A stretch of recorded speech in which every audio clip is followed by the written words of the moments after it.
안녕하세요, 여러분. 회장님이 며느리가 되어 달라고 하셨지만 저는 가난한 남자친구와의 고생을 선택했습니다. 가난한 남자친구가 저를 데리고 본가에 인사를 드리러 갔을 때 식당 룸에는 회장님이 기다리고 계셨습니다. 정말 내 아들을 선택하지 않을 텐가. 제 이름은 김수연. 올해 25살입니다. 저는 우리 시에서 가장 큰 대기업인 태양그룹에서 행정팀 팀장으로 일하고 있습니다. 그날은 월요일 오전 회사 분기 결산 회의가 열리는 날이었습니다. 대회의실은 각 부서의 임원들과 핵심 인력들로 가득 찼고 분위기는 바늘 떨어지는 소리조차 들릴 만큼 엄숙했습니다. 저는 뒷좌석에 앉아 수첩을 들고 사장님의 실적 보고를 듣고 있었습니다. 갑자기 회의실에 육중한 문이 열렸습니다. 모든 사람이 무의식적으로 고개를 들어 입구를 쳐다보았습니다. 들어온 사람은 다름 아닌 태양그룹의 총수 이정환 회장님이었습니다. 이 회장님은 곧 60을 바라보는 나이임에도 머리카락 한 올 흐트러짐 없이 넘기고 최고급 맞춤 정장을 입은 채 위엄을 뽐내고 계셨습니다. 평소 이런 분기 회의에는 직접 참석하지 않으시는데 갑작스러운 등장에 다들 놀란 기색이 역력했습니다. 모두 허리를 꼿꼿이 세우고 숨소리조차 죽였습니다. 사장님은 황급히 보고를 멈추고 일어나 인사를 건넸습니다. 회장님, 어떻게 직접 오셨습니까? 이정환 회장님은 대답 대신 날카로운 눈빛으로 회의실을 한 바퀴 훑더니 놀랍게도 그 시선이 제게 멈췄습니다.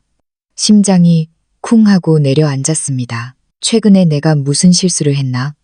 행정 업무는 규정대로 잘 처리했는데 혹시 어디서 구멍이라도 난 건가? 제가 오만 가지 생각을 하고 있을 때 이 회장님은 성큼성큼 제 쪽으로 걸어오셨습니다. 뒤따라오던 비서실장과 임원들도 영문을 모른 채 당황한 표정으로 따를 뿐이었습니다. 회장님이 무슨 속셈인지 아무도 짐작조차 하지 못했습니다. 회의실 전체가 무서울 정도로 고요해졌고 모든 시선이 제게 쏠렸습니다. 호기심 어린 눈빛, 의아해하는 눈빛, 그리고 몇몇 여직원들의 질투 어린 시선까지 느껴졌습니다. 회사에서 제가 일을 깔끔하게 처리하고 외모가 단정한 편이라지만 회장님과는 접점이 전혀 없었으니까요. 이 회장님은 제 앞에 멈춰서서 저를 내려다보셨습니다. 그 눈빛은 마치 사람의 속마음을 꿰뚫어 보는 듯 예리했습니다. 저는 긴장해서 손바닥에 땀이 흥건해졌습니다. 얼른 자리에서 일어나 떨리는 목소리로 말했습니다. 회장님, 저를 찾으셨습니까? 이 회장님은 즉답을 피하고 고개를 돌려 좌중에게 말했습니다. 오늘 여러분의 시간을 잠시 뺏겠소. 발표할 게 있어서. 그 말에 사람들은 더 어리둥절해졌습니다. 발표라니? 그게 왜 하필 내 자리 앞이지?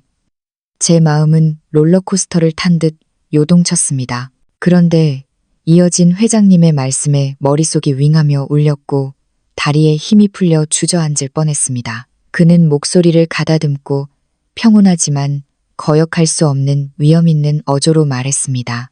김수연 사원, 내 아들 이민주는 올해 28살에 사업적으로도 성공했고 인품도 바르지. 내가 보기에 자네가 참 괜찮은 아가씨 같더군. 일 처리도 꼼꼼하고 성격도 차분하고. 그래서 결정했네. 자네를 내 며느리로 삼기로. 이 말이 떨어지자마자 회의실은 그야말로 아수라장이 되었습니다. 동료들은 경악을 금치 못하며 서로 귓속말을 주고받았습니다. 웅성거리는 소리가 파도처럼 밀려왔습니다. 세상에, 수연 씨가 재벌가에 시집 간다고. 회장님 아들이면 태양그룹 후계자잖아. 김수연, 완전히 인생 역전했네. 운이 좋아도 어떻게 저렇게 좋을 수가 있지. 어떻게 회장님 눈에 든 거야? 내 생각엔 김수연이 미리 다 계획한 거 아냐? 안 그러면 어떻게 회장님 눈에 띄어? 이런 말들이 귓가에 맴돌자 억울하고 당황스러웠지만 한편으로는 마음이 더욱 단단해졌습니다. 꿈에서도 회장님이 이렇게 많은 사람 앞에서 이런 제안을 하리라고는 상상도 못했습니다. 이 회장님은 사람들의 반응을 예상했다는 듯 손을 들어 좌중을 진정시켰습니다. 회의실이 다시 조용해지자 그는 저를 바라보며 마치 큰 은혜를 베푸는 듯한 미소를 지었습니다. 김수연, 당장 대답할 필요는 없네. 다만 자네가 수락한다면 즉시 강남 압구정동 최고급 아파트 50평형 한 채를 사주고 제네시스 GV80 한 대를 뽑아주겠네. 회사에서는 자네를 바로 행정본부장으로 승진시키고 연봉도 5배로 올려주지. 솔직히 흔들리지 않는다면 거짓말일 겁니다. 강남 아파트, 최고급 승용차, 본부장 직급, 연봉 5배. 이건 평범한 사람이 평생을 바쳐 일해도 얻기 힘든 조건이니까요. 자리에 있던 동료들의 눈빛은 부러움으로 이글거렸습니다. 특히 평소 저와 경쟁 관계에 있던 몇몇 여직원들은 왜 하필 쟤야? 라는 표정으로 불만을 드러냈습니다. 하지만 제 마음속에는 한치의 망설임도 없었습니다. 머릿속에 가장 먼저 떠오른 사람은 바로 민준 씨였습니다. 민준 씨는 제 남자친구입니다. 우리는 만난 지 3년이 되었습니다. 그는 재벌 2세도 아니고 그저 평범한 중소기업 프로그래머일 뿐입니다. 월급도 많지 않아 매달 월세와 생활비를 빼고 나면 남는 돈을 모조리 저축하며 하루라도 빨리 전세 자금을 모아 저와 가정을 꾸리겠다고 말하는 사람입니다. 우리는 지금 서울 변두리의 낡은 빌라촌에 살고 있습니다. 집은 10평 남짓하고 가구는 모두 중고입니다. 겨울에는 우풍이 심해 덜덜 떨며 자야 하고 여름에는 에어컨이 고장나 찜통더위에 잠을 설치기도 합니다. 하지만 그렇다 해도 민준 씨는 단 한 번도 저를 서럽게 한 적이 없습니다. 한 번은 야근을 하고 새벽에 퇴근하는데 폭우가 쏟아졌습니다. 우산도 없어 회사 로비에서 발을 동동 구르고 있는데 민준 씨가 그 낡은 스쿠터를 타고 비옷을 입은 채 빗속에서 저를 기다리고 있었습니다. 그의 머리와 옷은 다 젖었고 추위로 입술이 파랗게 질려 있었지만 저를 보자마자 환하게 웃으며 유일한 우비를 제게 덮어주며 말했습니다. 괜찮아, 수연아. 나는 튼튼해서 감기 안 걸려. 또 한 번은 제가 급성 위염으로 입원해 수술해야 했을 때였습니다. 당시 민준 씨는 이직 준비 중이라 수중에 돈이 별로 없었습니다. 그런데도 그는 두말 없이 친구들에게 돈을 빌려 병원비를 냈고 며칠 밤낮을 병원에서 저를 간호했습니다. 물을 떠먹여주고 죽을 시켜 먹여주고 몸을 닦아주며 단 한마디 불평도 하지 않았습니다. 제가 퇴원하던 날 그는 저를 안으며 말했습니다. 수연아, 내가 나중에 꼭 돈 많이 벌어서 다시는 너 이렇게 아프고 고생하게 안 할게. 이런 소소하고 따뜻한 기억들은 이 회장님이 약속한 물질적 조건보다 만 배는 더 소중했습니다. 저는 비록 평범한 집안 출신이지만 무엇이 은혜를 갚는 길이고 무엇이 진심인지 압니다. 민준 씨는 저와 함께 3년의 고생을 나누었고 저에게 모든 것을 바쳤습니다. 제가 어떻게 부귀영화 때문에 그를 버릴 수 있겠습니까? 여기까지 생각이 미치자 저는 깊게 숨을 들이마시고 고개를 들어 이 회장님의 눈을 똑바로 바라보며 단호하게 말했습니다. 회장님, 죄송합니다. 저는 그 제안을 받아들일 수 없습니다. 제 목소리는 크지 않았지만 고요한 회의실 안에서 모든 사람의 귀에 또렷하게 박혔습니다. 이 회장님을 포함해 모두가 경악했습니다. 아마 제가 이렇게 단칼에 거절할 줄은 몰랐을 겁니다. 이 회장님은 미간을 찌푸리며 목소리를 낮게 깔았습니다. 김수연, 잘 생각하게. 이건 남들이 평생 빌어도 오지 않을 기회야. 정말 포기하겠다는 건가? 잘 생각했습니다. 저는 고개를 끄덕이며 조금의 흔들림도 없이 대답했습니다. 회장님, 조건이 정말 파격적이라는 건 압니다. 하지만 저에게는 이미 남자친구가 있습니다. 그는 비록 돈도 없고 배경도 없지만 저에게 정말 잘해주고 저와 함께 많은 고생을 나누었습니다. 저는 그 사람을 배신할 수 없습니다. 남자친구, 이 회장님은 눈썹을 치켜올리며 경멸 어린 눈빛을 보였습니다. 그 작은 회사에서 코딩이나 하는 여성 말인가? 김수연, 자네는 아직 너무 어려서 진짜 인생이 뭔지 몰라. 사랑이 밥 먹여주나. 그 녀석과 함께라면 자네는 평생 가난에 허덕이며 살 거야. 내 아들과 결혼하면 단숨에 신분 상승하고 부귀영화를 누릴 수 있어. 이 두 가지를 정말 비교조차 안 해볼 텐가? 회장님, 이미 비교해 봤습니다. 저는 허리를 꼿꼿이 세우고 당당하게 말했습니다. 부귀영화도 좋지만 그건 제가 원하는 삶이 아닙니다. 제가 원하는 건 저를 진심으로 아껴주고 저와 함께 미래를 그려갈 사람입니다. 제 남자친구 민준 씨가 바로 그런 사람입니다. 그 사람과 함께라면 조금 가난해도 저는 행복할 겁니다. 이 회장님은 제 말에 말문이 막혔는지 얼굴색이 불그락부르락 변했습니다. 뒤에 서 있던 비서실장이 급히 나서서 낮은 목소리로 회유하려 했습니다. 김 팀장, 회장님 화나게 하지 말고 잠깐 헷갈려서 그런 것 같은데 시간 좀 갖고 다시 생각해 봐요. 생각할 게 뭐 있습니까? 저는 비서실장의 말을 끊었습니다. 제 선택은 변함없습니다. 회장님의 과분한 제안은 감사하지만 저는 정말 받아들일 수 없습니다. 말을 마친 저는 이 회장님께 정중히 고개를 숙여 인사한 뒤 몸을 돌려 회의실 밖으로 향했습니다. 뒤에서 이 회장님의 차가운 목소리가 들려왔습니다. 김수연, 잘 생각해야 할 거야. 나를 거절하고 이 회사에서 앞으로 편할 줄 아나? 발걸음이 잠시 멈칫했습니다. 회장님의 말씀이 단순한 협박이 아님을 압니다. 그의 권력으로 회사에서 저를 괴롭히는 건 식은 죽 먹기보다 쉬운 일일 테니까요. 하지만 저는 조금도 후회하지 않았습니다. 저는 뒤를 돌아보지 않고 평온하게 말했습니다. 회장님, 결과는 각오하고 있습니다. 하지만 이 직장을 잃는 한이 있어도 저는 제 남자친구를 배신하지 않을 겁니다. 저는 더 이상 망설이지 않고 회의실 문을 열고 나갔습니다. 밖에 사무실 동료들은 이미 회의실 안에 소란을 다 들었는지 모두 목을 빼고 저를 쳐다보고 있었습니다. 동정하는 표정, 고소해하는 표정, 손가락질하는 사람들. 저는 못 본 척 허리를 꼿꼿이 펴고 제 자리로 돌아왔습니다. 자리에 앉자마자 휴대전화가 진동했습니다. 민준 씨에게서 온 메시지였습니다. 수연아, 회의 끝났어. 점심에 네가 좋아하는 갈비찜 하는 식당 예약했어. 회사 앞에서 기다릴게. 이 메시지를 보자마자 눈시울이 뜨거워졌습니다. 마음속에 쌓였던 억울함과 압박감이 순식간에 눈 녹듯 사라졌습니다. 저는 빠르게 답장을 보냈습니다. 금방 나갈게. 10분만 기다려줘. 저는 짐을 챙겨 동료들의 따가운 시선을 무시하고 당당하게 회사 로비를 나섰습니다. 밖은 햇살이 눈부셨습니다.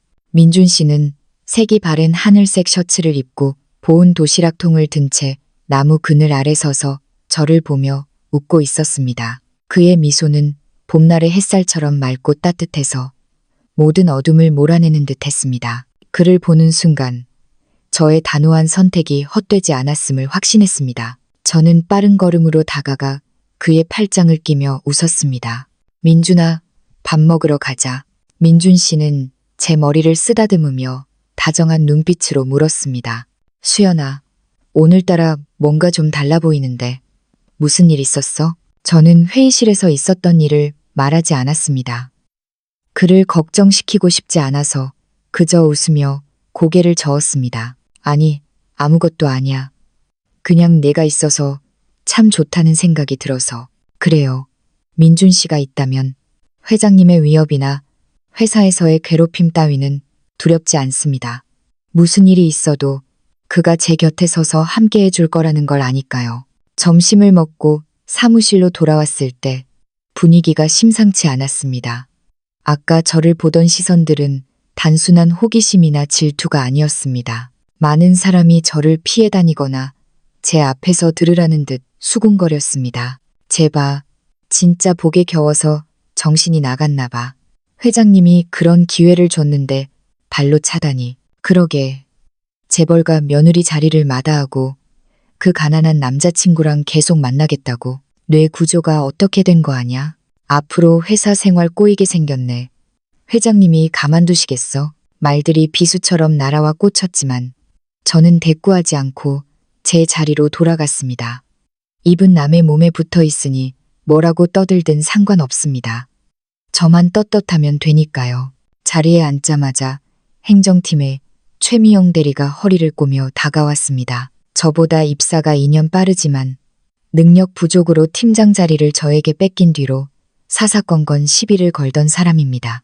제가 회장님의 제안을 거절했다는 소식에 속으로 쾌재를 부르고 있을 게 뻔했습니다. 어머, 김 팀장 왔어?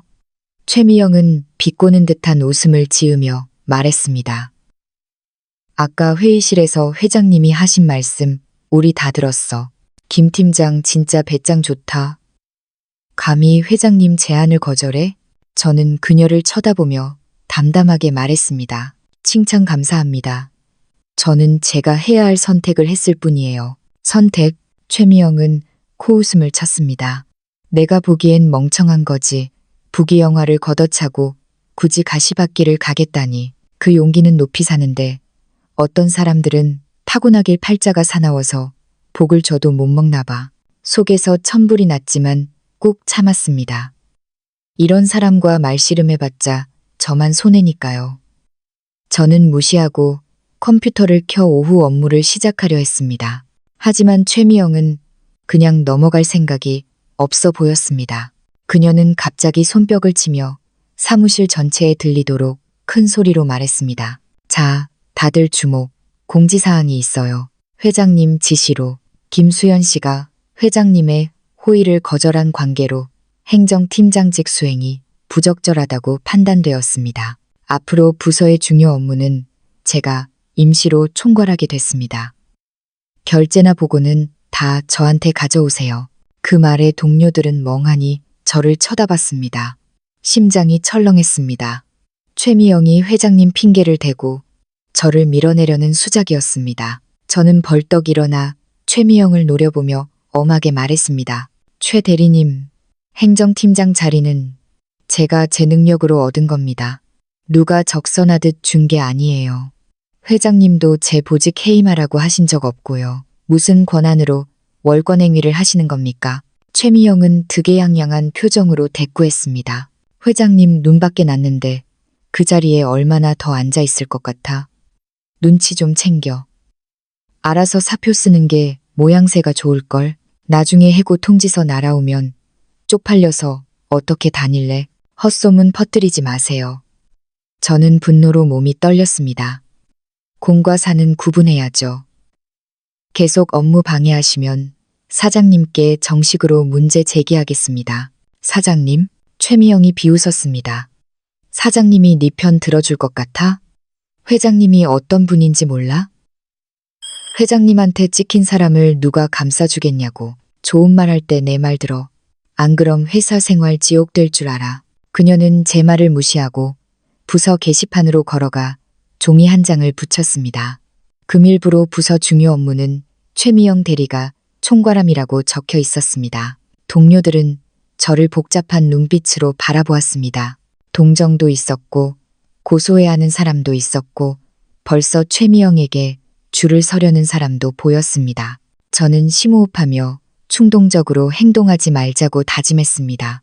지금 최미영과 정면으로 부딪혀봤자 저만 손해입니다. 저는 자리에 앉아 억지로 마음을 가라앉히고 업무를 처리했습니다. 하지만 그날 이후 회사 생활은 정말 지옥이 되었습니다. 최미영은 업무 총괄이라는 명목으로 가장 힘들고 생색 안 나는 일만 골라 저에게 떠넘겼습니다. 지난 3년치 행정 데이터를 3일 안에 정리하라고 시키는가 하면 서류 더미가 제 키보다 높았습니다. 까다롭기로 소문나 아무도 맞지 않으려는 거래처 미팅을 제게 보냈습니다. 회사 대형 행사 준비에서도 가장 힘든 현장 세팅과 인력 배치는 제 몫이었고 자기는 사무실에서 차나 마시며 놀았습니다. 심지어 그녀는 고의로 제 업무를 방해했습니다. 제가 밤새 정리한 보고서를 보고 데이터가 틀렸다며 트집을 잡아 다시 하게 만들었고 제가 어렵게 조율한 거래처에 몰래 전화해 제 제안서에 문제가 있다고 험담을 늘어놓았습니다. 일주일 내내 매일 밤 11시까지 야근했습니다. 허리는 끊어질 듯 아팠고 집에 가면 쓰러져 자기 바빴습니다. 밥도 제대로 못 챙겨 먹는 날이 부지기수였습니다. 민준 씨는 그런 저를 보며 가슴 아파했습니다. 어느 날 밤, 또 11시가 넘어 퇴근했습니다. 회사 밖은 캄캄했고 가로등만 쓸쓸히 켜져 있었습니다. 지친 몸을 이끌고 버스 정류장으로 향하는데 서러움이 북받쳤습니다. 그때 익숙한 스쿠터 한 대가 제 앞에 멈춰 섰습니다. 민준 씨였습니다.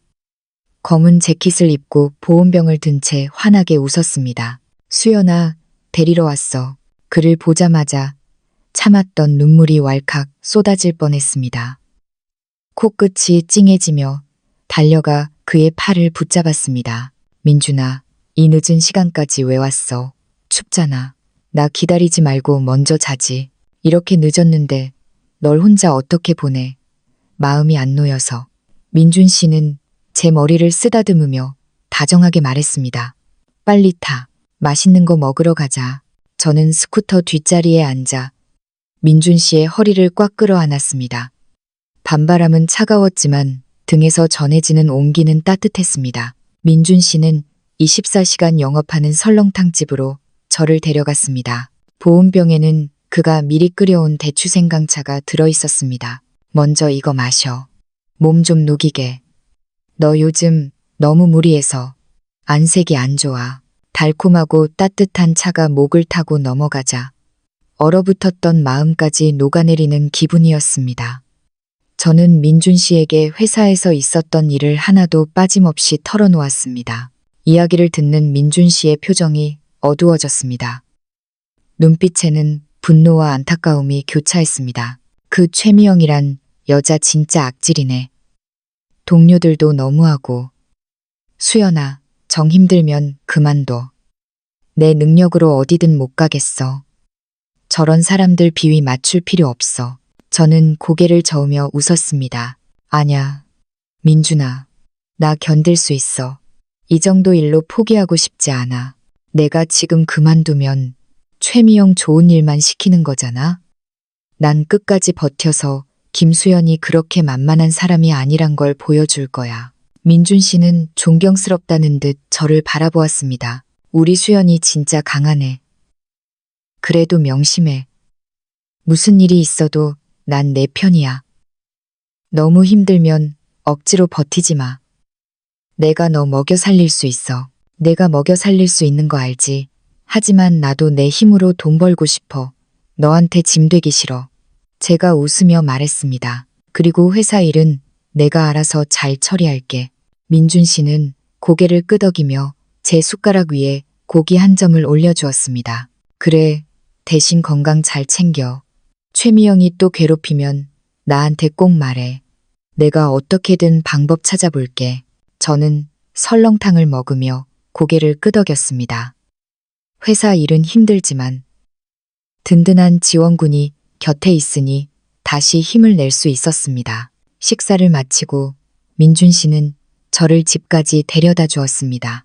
따뜻한 물을 데워주고 어깨를 주물러주며 그가 조심스럽게 입을 열었습니다. 수연아, 할 말이 있는데. 뭔데? 엄마가 우리 만나는 거 아셨어. 두 분 다 너를 정말 보고 싶어 하셔. 다음 주 주말에 너 데리고 우리 본가에 인사드리러 가고 싶은데 괜찮을까? 그 말에 심장이 쿵쾅거렸습니다. 상견례라니 인생의 큰 관문이잖아요. 민준 씨와 3년을 만났고 부모님이 퇴직 교사시라 점잖고 좋은 분들이라는 말은 들었지만 막상 뵙는다고 생각하니 긴장이 되었습니다. 왜? 수연아, 싫어? 민준 씨가 걱정스레 물었습니다. 아니, 싫은 게 아니라. 저는 손을 저으며 웃었습니다. 그냥 좀 긴장돼서. 부모님이 나 안 좋아하시면 어떡하나 싶어서.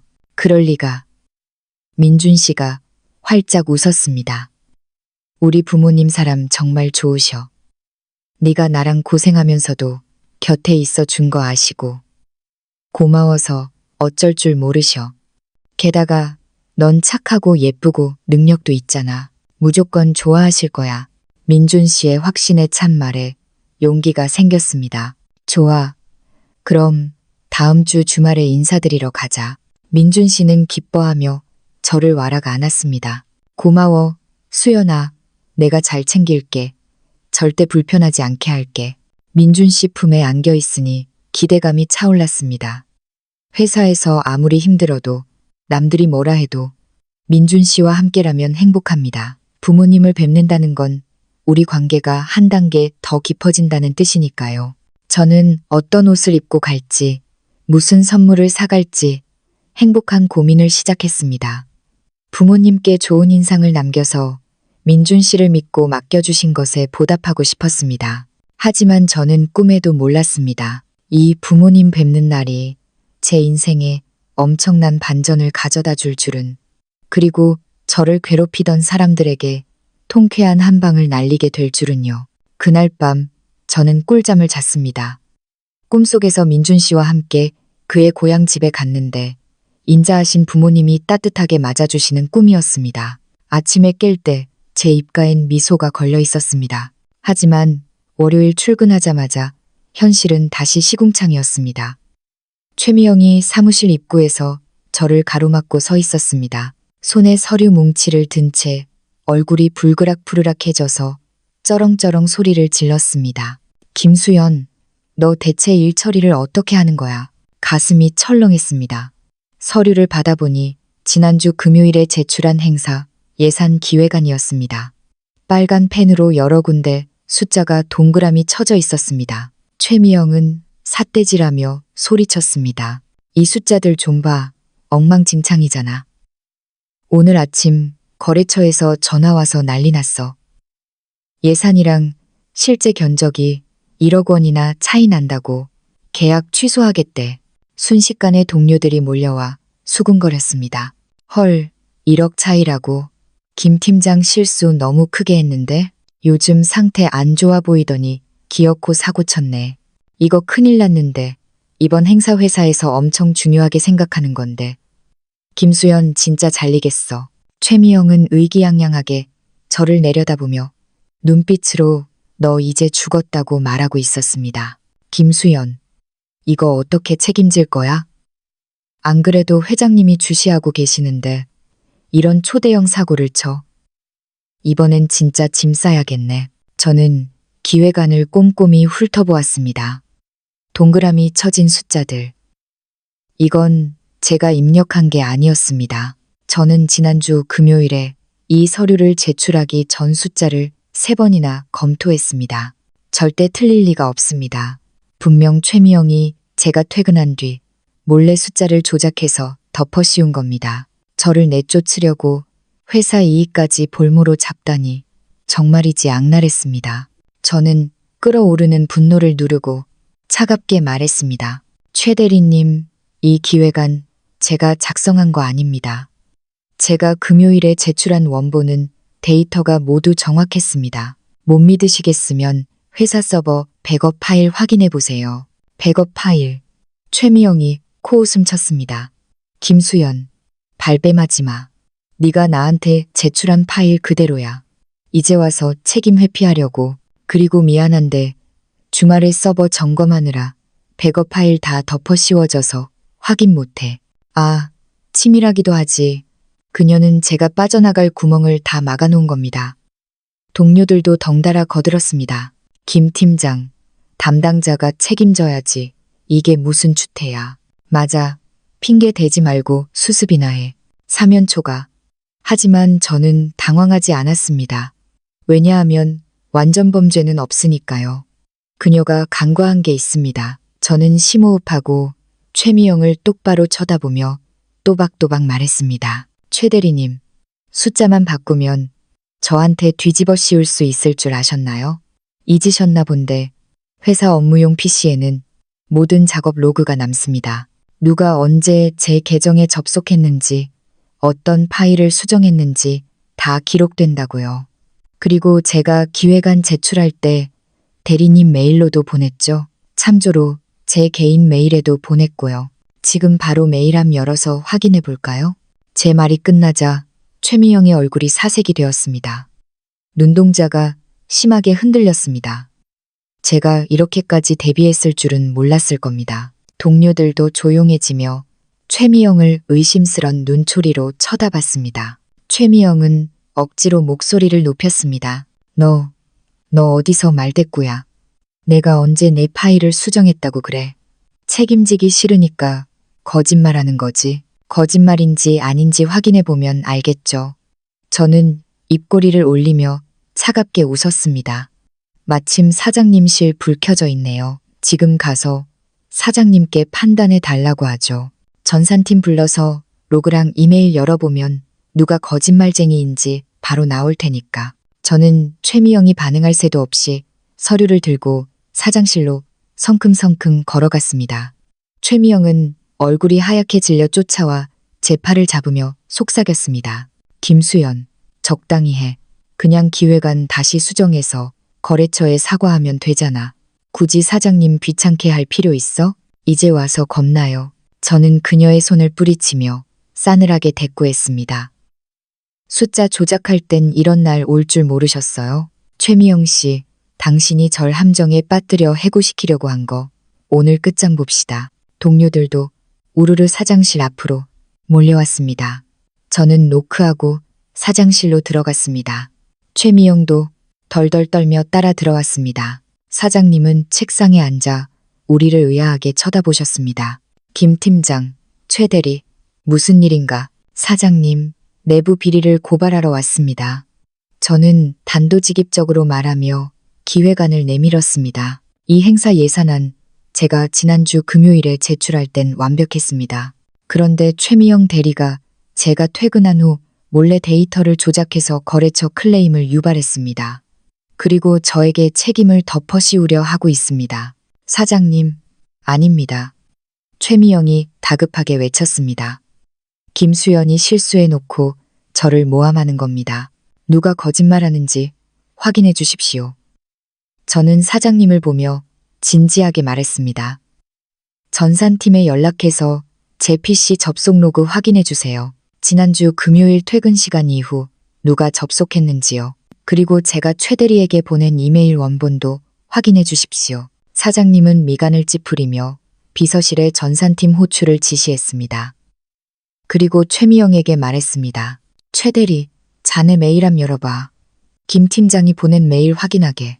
최미영은 얼굴이 흑빛이 되어 더듬거렸습니다. 제 메일이 요즘 오류가 나서 삭제됐을 수도. 삭제요. 제가 비웃으며 휴대전화를 꺼냈습니다. 괜찮아요. 제 보낸 편지함에 있으니까. 저는 사장님께 제 폰을 보여드렸습니다. 첨부 파일 속 숫자는 정확했습니다. 잠시 후 전산팀 직원이 로그 기록을 출력해 들고 왔습니다. 사장님, 로그 확인 결과 지난주 금요일 저녁 8시 30분에 최미영 대리님 아이디로 김수연 팀장님 PC에 접속하여 해당 파일을 15분간 수정한 기록이 있습니다. 게임 끝. 진실이 밝혀졌습니다. 최미영은 다리에 힘이 풀려 주저앉을 뻔했습니다. 아무 말도 못하고 입만 벙긋거렸습니다. 사장실 밖에서 듣던 동료들도 웅성거렸습니다. 와, 진짜 최미영이 한 거였어? 대박이다. 사람이 어떻게 저렇게 악랄하냐. 동료를 담그려고 회사를 팔아먹어. 사장님은 분노한 얼굴로 최미영을 호통쳤습니다. 최미영, 자네 정말 실망이야. 고참 사원이 후배를 음해하고 회사에 손해를 끼쳐. 당장 직무 정지야. 3개월 감봉에 징계위원회 회부할 테니 심할서 써와. 그리고 당장 거래처 가서 사과하고 문제 해결해. 만약 계약 파기되면 자네가 전액 배상해야 할 줄 알아. 사장님, 잘못했습니다. 한 번만 봐주세요. 최미영이 울며불며 매달렸지만 사장님은 손을 내저었습니다. 그녀는 울상을 하고 쫓겨나듯 나갔습니다. 그 뒷모습을 보니 10년 묵은 체증이 내려가는 것 같았습니다. 사장님은 저를 보며 고개를 끄덕였습니다. 김 팀장, 마음고생 많았겠군. 위기에도 침착하게 대처하는 모습이 아주 좋았네. 역시 팀장감이야. 앞으로도 잘 부탁하네. 감사합니다, 사장님. 열심히 하겠습니다. 사장실을 나오자 동료들의 태도가 180도 바뀌어 있었습니다. 존경의 눈빛, 그리고 최미영에게 붙었던 사람들의 비굴한 사과가 이어졌습니다. 저는 그저 웃으며 넘겼습니다. 중요한 건 제 양심에 거리낄 게 없다는 거니까요. 퇴근길, 민준 씨가 회사 앞에 와 있었습니다. 제가 싱글벙글 웃으며 나오자 그가 다가왔습니다. 수연아, 기분 좋아 보이네. 무슨 좋은 일 있었어? 저는 오늘 있었던 일을 무용담처럼 들려주었습니다. 민준 씨는 박장대소하며 좋아했습니다. 잘했어. 우리 수연이 진짜 똑소리 나네. 그 최대리란 여자 아주 꼴 좋다. 다시는 너 못 건드리게 해야지. 그럼 내가 누군데 당하고만 있나. 민준 씨는 제 머리를 쓰다듬으며 말했습니다. 가자. 내가 데려갈 곳이 있어. 어디? 주말에 부모님 뵐 때 드릴 선물 사러 가야지. 빈손으로 갈 순 없잖아. 이 남자는 어쩜 이렇게 세심할까요? 민준 씨는 저를 태우고 시내의 유명 백화점으로 향했습니다. 고급차, 치매 매장과 건강식품 매장이 있는 층이었습니다. 가격표를 보니 헉소리가 났습니다. 민준아, 여기 너무 비싼데. 그냥 과일 바구니나 사가자. 무리하지 마. 아냐, 처음 인사드리는데 제대로 해야지. 민준 씨가 웃으며 말했습니다. 우리 부모님 거칠애는 싫어하셔도 건강 챙기는 건 좋아하셔. 걱정하지 마. 나 다 계획이 있어.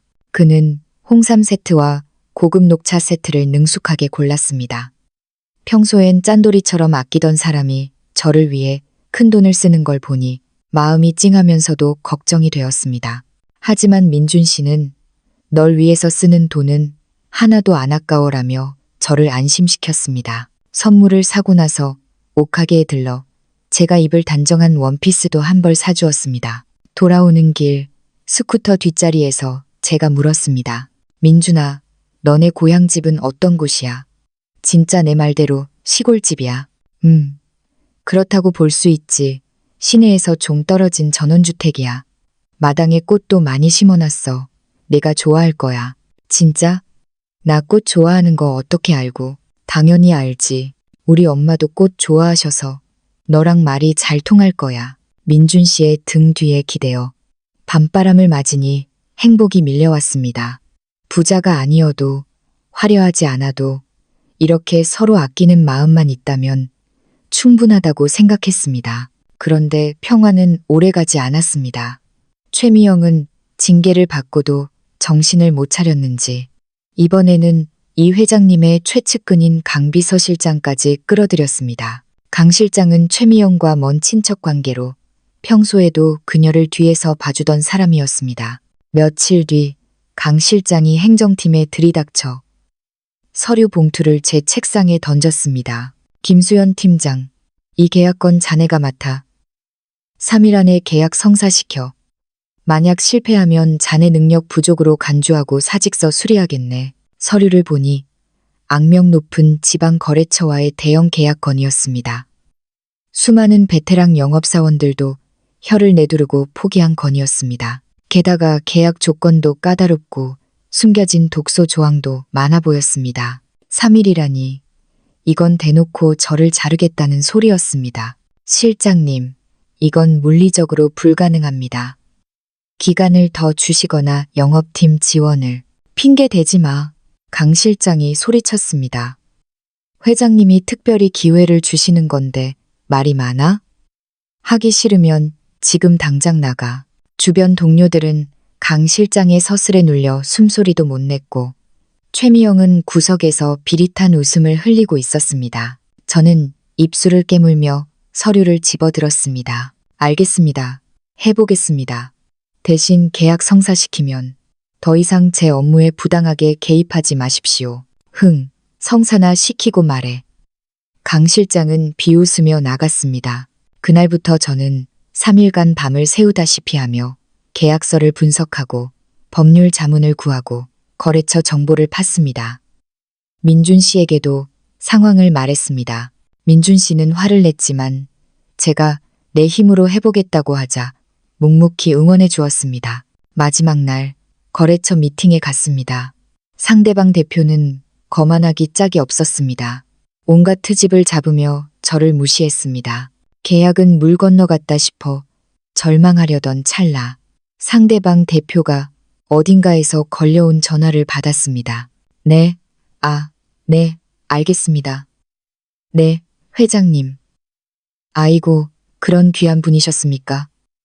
제가 몰라 뵙고, 네, 즉시 처리하겠습니다. 전화를 끄는 대표의 태도가 180도 돌변했습니다. 아이고, 김 팀장님. 제가 신뢰가 많았습니다. 계약 조건, 김 팀장님 말씀대로 다 수정해서 바로 진행하시죠. 저는 얼떨떨했지만 기회를 놓치지 않고 도장을 찍었습니다. 회사로 돌아와 계약서를 내밀자 강 실장과 최미영의 표정이 볼만했습니다. 마치 귀신이라도 본 듯했습니다. 퇴근길에 민준 씨에게 물었습니다. 민준아, 혹시 아까 그 거래처 대표한테 전화한 거 너야? 민준 씨는 씩 웃으며 윙크했습니다. 글쎄, 내 친구 중에 그쪽이랑 아는 사람이 있어서 부탁 좀 했지. 내 여자친구 건드리면 가만 안 둔다고. 와, 민준이 너 발 넓다. 하지만 악당들은 끈질겼습니다. 며칠 뒤, 이번엔 감사팀이 들이닥쳤습니다. 김수연 씨, 당신을 경쟁사의 핵심 고객 리스트를 팔아넘긴 혐의로 조사합니다. 강 실장과 최미영이 조작된 CCTV 화면과 로그를 증거로 제출하며 저를 산업 스파이로 몬 것입니다. 사장님도 이번엔 난처해 하며 저에게 대기 발령을 내렸습니다. 정말 억울해서 미칠 것 같았습니다. 집에서 펑펑 우는데 민준 씨가 저를 안아주며 단호하게 말했습니다. 수연아, 울지 마. 내가 해결해. 저 쓰레기들 이제 더는 못 봐주겠다. 끝장을 보자. 다음 날 아침 사장님에게서 급한 호출이 왔습니다. 회사에 가보니 강 실장과 최미영이 경찰에 연행되고 있었습니다. 김수연 팀장, 미안하네. 사장님이 사과했습니다. 알고 보니 강 실장과 최미영이 공모해서 증거를 조작했더군. 게다가 강 실장이 오히려 회사 기밀을 빼돌린 정황이 포착됐어. 본사 감사팀에서 직접 내려와서 다 밝혀냈네. 저는 멍하니 그 광경을 바라봤습니다. 누군가 보이지 않는 거대한 손이 저를 도와주고 있다는 느낌이 강하게 들었습니다. 민준 씨, 정말 그냥 프로그래머 맞는 걸까? 그리고 드디어 대망의 주말이 왔습니다. 민준 씨가 산중고 아반떼를 타고 우리는 서울을 벗어났습니다. 저는 화사한 원피스를 입었고 민준 씨도 깔끔한 셔츠 차림이었습니다. 민준아, 어디로 가는 거야? 양평 쪽이야. 공기 좋고 물 맑은 곳. 차는 한적한 국도를 달렸습니다. 풍경이 아름다워 긴장이 좀 풀리던 그때 갑자기 산길 모퉁이에서 웬 건달처럼 보이는 남자 셋이 몽둥이를 들고 도로를 막아섰습니다. 머리를 요란하게 염색한 20대들이었습니다. 끼익! 민준 씨가 급브레이크를 밟았습니다. 뭐야? 야, 내려. 김수연 여기 타고 있는 거 다 알아. 노란 머리 남자가 소리쳤습니다. 최미영이 앙심을 품고 사람을 쓴 게 분명했습니다. 돈 내놔. 너 때문에 우리 누나 최미영 잘렸잖아. 위자료 내놓으라고. 저는 너무 무서워서 덜덜 떨렸습니다. 민준아, 어떻게 경찰에 신고해야. 그런데 민준 씨는 전혀 당황하지 않았습니다. 오히려 눈빛이 차갑게 가라앉았습니다. 수연아, 차 문 잠그고 안에 있어. 절대 나오지 마. 그는 차분하게 내리더니 휴대전화를 꺼내 어딘가로 전화를 걸었습니다. 네, 접니다. 여기 양평국도 37번 지점인데 양아치들이 길을 막고 위협하네요. 처리 부탁합니다. 건달들이 덤벼들려 하자 민준 씨는 날렵하게 피하며 그들을 제압했습니다. 몸놀림이 예사롭지 않았습니다. 곧이어 멀리서 사이렌 소리가 들리더니 경찰차 2대가 순식간에 도착했습니다. 경찰들이 내리자마자 건달들은 혼비백산하여 도망치려 했지만 금방 잡혔습니다. 그런데 놀라운 건 경찰 간부로 보이는 사람이 민준 씨에게 다가와 거수경례를 붙이는 것이었습니다. 이사님, 아니 선생님, 다치신 데 없으십니까? 회장님께서 걱정 많이 하셨습니다. 이사님, 회장님. 저는 차 안에서 눈이 휘둥그레졌습니다. 민준 씨가 그냥 경찰을 부른 게 아니었나? 상황이 정리되고 다시 차에 탔을 때 제가 떨리는 목소리로 물었습니다. 민준아, 아까 경찰이 너한테 이사님이라고. 민준 씨는 멋쩍게 웃으며 제 손을 잡았습니다. 아, 내 친구 아버지가 경찰서장이셔. 그래서 좀 깍듯하게 대하나 봐. 신경 쓰지 마. 이제 다 끝났어. 차는 다시 출발해 10분쯤 더 달렸습니다. 그리고 도착한 곳은 여기가 너희 집이라고? 저는 입을 다물지 못했습니다. 그곳은 시골집이 아니라 드라마에나 나올 법한 최고급 전원주택 단지였습니다. 입구엔 경비원이 있었고 민준 씨 차를 보자마자 차단기가 자동으로 올라갔습니다. 잘 닦인 도로를 따라 들어가니 2층짜리 대저택이 나타났습니다. 넓은 잔디마당엔 정원사가 관리한 듯한 조경수들이 멋지게 뻗어 있었고 차고엔 외제차들이 주차되어 있었습니다. 농산물 사업하신다며?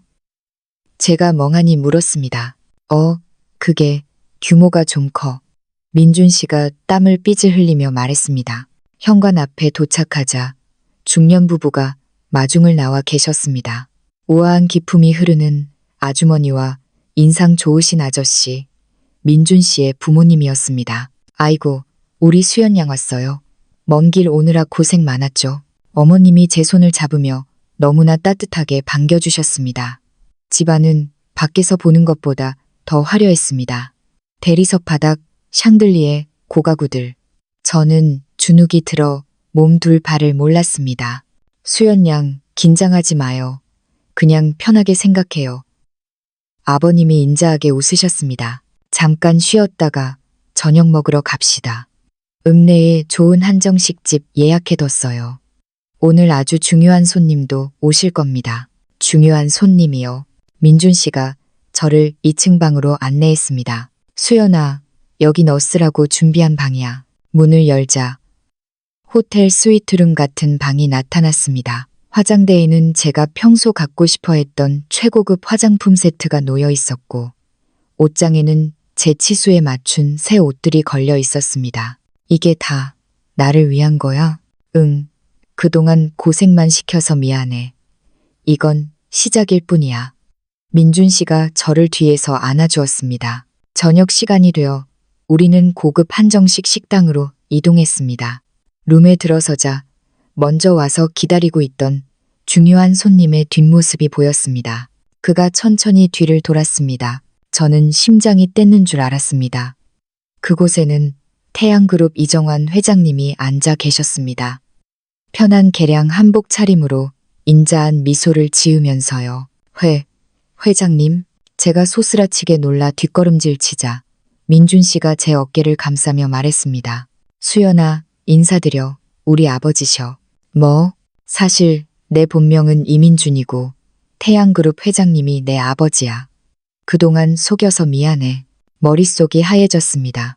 이 회장님이 껄껄 웃으며 다가오셨습니다. 김수연 양, 놀랐지? 미안하네. 회사에서 며느리 운운했던 건 다 자네를 시험해 보려는 연극이었네. 시험이요? 내 아들놈이 여자를 데려온다는데 돈 보고 접근하는 사람이면 안 되잖아. 그래서 내가 일부러 돈으로 유혹해보고 또 사람을 시켜서 회사 생활을 힘들게도 해봤지. 자네가 얼마나 뚝심 있고 진실한 사람인지 보고 싶어서. 이 회장님은 제 손을 잡으며 진지하게 말씀하셨습니다. 그런데 자네는 그 모든 유혹과 시련을 이겨냈어. 가난한 내 아들을 버리지 않았고 불의에 굴복하지도 않았지.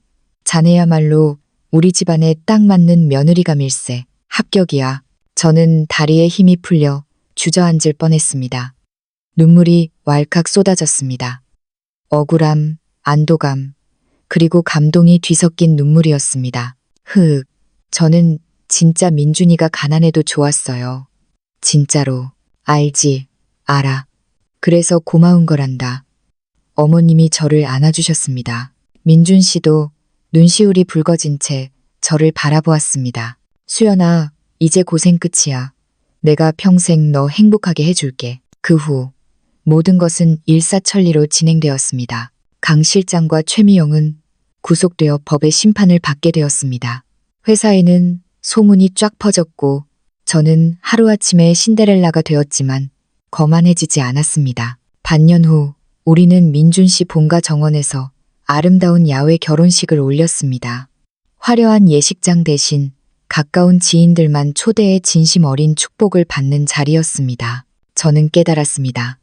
진정한 행복은 돈이나 지위에서 오는 것이 아니라 어떤 시련이 와도 서로를 믿고 지켜주는 마음에서 온다는 것을요. 3년 동안 옥탑방에서 함께 끓여 먹던 라면 맛도, 이제 대저택에서 먹는 갈비찜 맛도, 사랑하는 민준 씨와 함께라면 모두 달콤한 인생의 맛이라는 것을 말입니다. 제 이야기는 여기까지입니다. 여러분도 눈앞의 화려함보다 곁에 있는 사람의 진심을 먼저 알아보시길 바랍니다. 지금까지 따스한 온기였습니다. 감사합니다.